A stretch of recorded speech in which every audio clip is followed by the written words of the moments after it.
Hello Mayhem makers, I am Mindy with Quilting Mayhem and welcome back to another Mindy's Monday Live Mayhem Tips Live. You know, it's just another Monday. Today we're going to talk about Quiltsmart, their stabilizers, and I'm going to demo the Flying Geese. So I've been telling everybody I would get you a demo, so today is the day. If you've joined in the jacket challenge so long, and I have it behind me, it's not behaving well.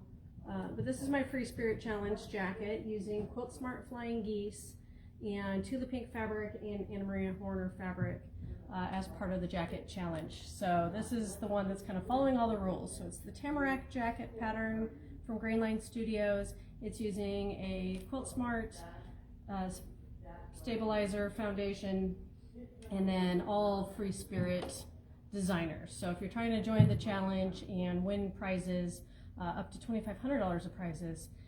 That's kind of the basic idea. It does not have to be this design. There are several. So this is just one of them, Flying Geese. This is one of our more popular ones. What's nice is it comes with a stabilizer and instructions. Okay, so that plus some fabric, some quilting, voila, you have a jacket.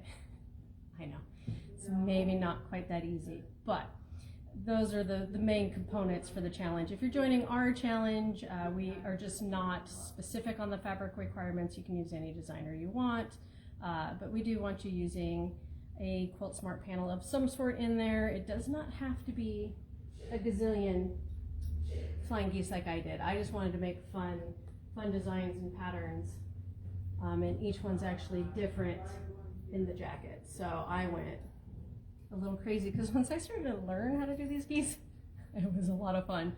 I had a good time. So we'll show you the basics. It's very much like foundation paper piecing, except you are using a fusible stabilizer. So what I like with the geese, we'll give you kind of a close-up. All the lines are on there. It is fusible. You probably can't tell, but there is a bumpy texture for the fusible side. So if you're taking it out of the package and trying to figure out what's right side up, find the bumpy side. That's where all the little fusible guys are, and you're going to want that essentially right side up on an ironing board. Then what I love is you can actually lay out your fabric. So I've kind of started my demo for you. Look at this. This might be a lot of Juicy Juice, Giuseppe, and some Allison Glass in there. I love them too. So I wanted to play with their fabric, so that's what my sample's using. Next, all you do is you chop up a whole bunch of 2.5 by 4.5 rectangles and 2.5 inch squares. Easy, right? You just have a whole bunch of these geese main components ready. And what I like about this is that all you have to do to start is take your 2.5 by 4.5 rectangle, lay it down, and you're going to fit it within the grid lines that are on there. So all I did was take a bunch of these and just start laying them out. And so it's kind of fun because you can design as you go, because you're not committing to anything yet. Just taking all these rectangles, I could change up my color scheme if I decided, oh, well, what if I changed it? What if instead of the solids, I do these more color tonal pieces, and I do the opposite. So maybe I want that on the inside and the darker color on the outside of the geese. And it would look more like that. You know, I can have all kinds of fun. Another one of the patterns by Quiltsmart that I've just played with and am really addicted to also is the midi bag. So she has a pattern called the Mondo bag. It's a really big bag using 2.5 inch squares.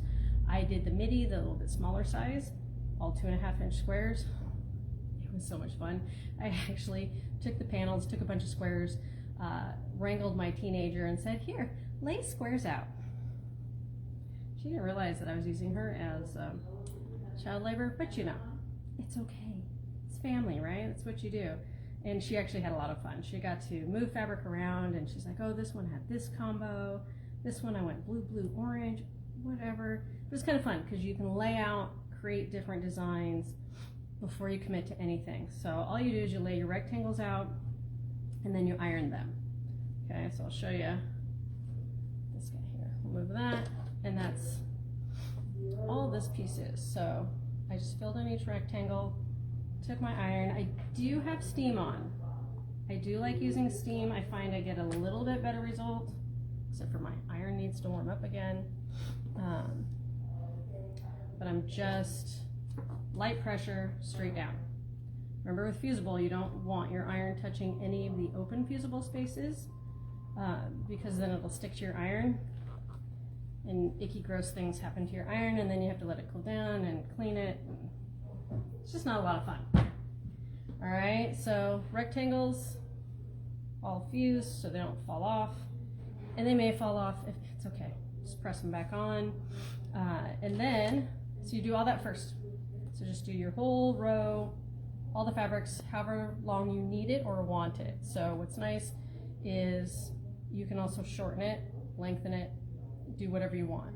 So, hey Curtis, how are you doing in Canada? Hope you don't have the crazy weather we are having of 78 one day, snow and sleet the next. Welcome to hormonal Mother Nature. Next step, so just like normal sewing, right sides together. Take your 2.5 inch square, you're gonna lay it down. So I'll show you the next one. So take your square, right side together down, directly on top. What I like is this is very forgiving, so I'm just going to make sure. And then what's going to happen, I'll show you, is I'm actually going to sew between that point there and this point here. So the fabric's actually going to be upside down in my machine, and I'm just going to go from one dot to the next. I'll show you how that looks. And I didn't stop and look at what color threads in the machine, so you can see really well. Hey, we happen to have red here in the bobbin of this machine, so you can see that line. This is the one I followed. So here to here is all I stitch. And because it's not paper that I'm pulling off, I just did a normal stitch length. I didn't change my stitch length. I didn't do anything fancy, just normal, okay? So then, once you do those, you can press. Now, if you're worried about bulk, which I wasn't in the jacket, you can trim away behind it, but I really didn't. So then, you know, I just left it all in there. It made it a lot faster too. So notice, half the geese, all going up. And then we're just going to do the same step. So I'll move over here, you probably can see better. Square, right side together, now on the left-hand side. So we're now on this side. I'm going to go, put it right sides down, and just go from line to line on my machine.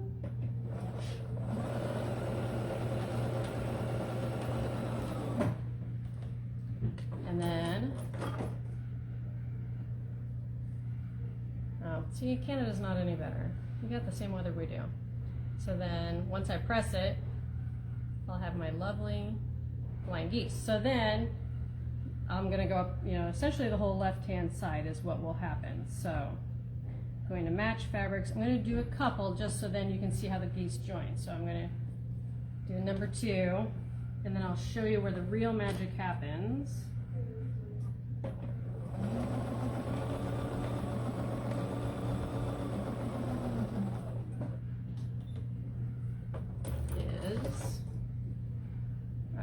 There's at least 2, right? So you just keep going all the way up.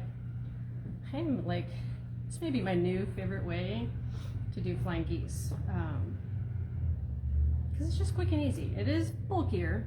I don't know that I would do this in a normal quilt, but you know, it may change my mind because how simple it is. So I'm just ironing it. Okay, so I have some geese appearing. So then the last step is you fold. Okay, this is probably a better view. So I'm going to fold. See if you can see these. There's a dash line here at the top. And I'm just folding on that, taking it to the machine, and sewing on the straight solid line.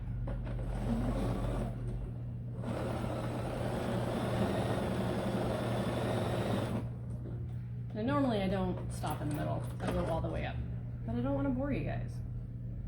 And then I will press, but look at that. Look at that flying geese point. Super easy. Now, in her instructions, she tells you just to iron up one way, and then in the next row you iron down the second way, which you can. I actually took some just really sharp snips, ran them down the seams, pressed them open, because I can't just not press my seams open apparently. So I just did that. So slid it open, pressed it open, and then this panel will be ready to sew either into the rest of my garment if I just want one row of geese, which I think I'm going to do in my next garment, and that's why I'm just demoing one, is this guy will then potentially just be, like, it could be in the back side of the coat, it could be up a sleeve. If you've been in the shop, you've seen Anna's jacket, and she has a really gorgeous one with the Lone Star on the back and then just a row of geese up the sleeve, which is probably what I'm going to do. So then I'm just going to leave it as is. If you're doing multiples, like this guy, then all you're doing is, I just trimmed down the edge, because what's nice, like I showed you, there's guidelines for everything. So trim it, put them right sides together. I did match each point of the geese and then sewed it together. And you just keep going. So it just makes nice flat sections that go together. So I just matched seams as I went and got her done. And then I cut out my jacket. So if you're doing multiples like that to put into a jacket, or even this would then put fabric around it, surround it, I then quilted before I cut out my jacket pattern.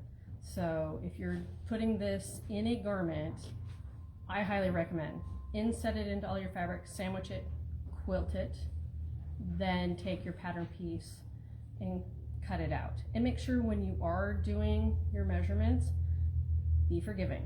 So if you're measuring out, say, the back panel piece, give yourself some room when you're measuring the actual cutting pattern from the template of your jacket pattern, because you're going to quilt it, and quilting is going to pull it in.